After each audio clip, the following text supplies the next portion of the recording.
कि अब अचानक से ही उनका एक साथी लूकस, जो कि ऐसा लग रहा था कि वो अपने होश में नहीं है, उसने उनके एक और साथी को चाकू मार दिया और खुद ऊपर भाग गया। यहाँ बाकी लोग उस घायल मेंबर को ट्रीट करने लगते हैं, जबकि जुआन लूकस को देखने गया कि उसे अचानक से क्या हो गया। लेकिन लूकस तो यहाँ अपने बस में नहीं था और वो बिल्डिंग के टॉप से सीधा नीचे कूद जाता है। ऊपर से जुआन और एल्फ्रेडो सब देख रहे थे कि कैसे अचानक से शहर की गलियों में बहुत से आम लोग अजीब तरह से बिहेव करते हुए उसी ब्लू लाइट वाली दिशा में जा रहे हैं, बिल्कुल सेम लूकस के जैसे, जो कि अपने बस में नहीं था। तो अब जुआन और बाकी सब उस चाकू से घायल मेंबर को लेकर वापस आर्मी बेस में जाने लगे ताकि वे उसकी जान बचा सकें। तभी उन्हें याद आया कि उनके कुछ और मेंबर्स शहर के दूसरे कोने में गए हैं। तो जुआन अब बाकी लोगों को उस घायल मेंबर को आर्मी बेस तक ले जाने का कहकर खुद एल्फ्रेडो के साथ रास्ते में उतर जाता है ताकि वे अपनी बाकी टीम के मेंबर्स को ढूंढ सके और उन्हें वापस ला सके। और शहर में आगे जाकर जो वे देख पा रहे थे, उनकी आंखें फटी की फटी रह जाती हैं। यहाँ तो वे सारे एलियन जीव मौजूद थे जो कि पहले शहर में लोगों को मार रहे थे, और अब उससे भी अजीब बात कि उनके आसपास वे सारे आम लोग भी मौजूद हैं जो कि अपने बस में नहीं है,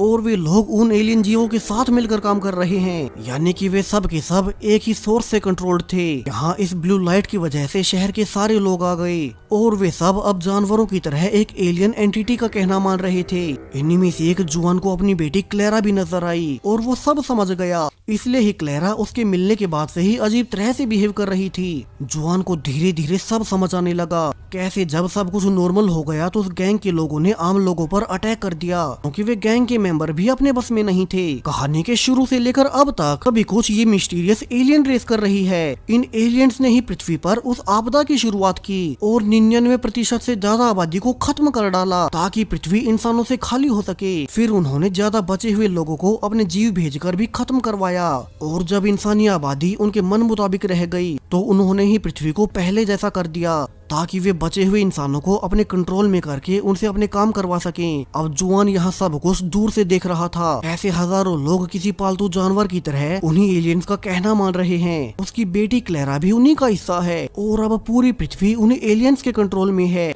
इसी थ्रिलिंग और शॉकिंग एंडिंग के साथ इस सीरीज का पहला सीजन यहीं पर खत्म हो जाता है। सो जुआन इससे आगे क्या करेगा, वो अपनी फैमिली और पृथ्वी को कैसे बचाएगा, ये सब तो अब इस सीरीज के दूसरे सीजन में ही पता चलेगा, जिसके रिलीज होते ही मैं उसे अपने चैनल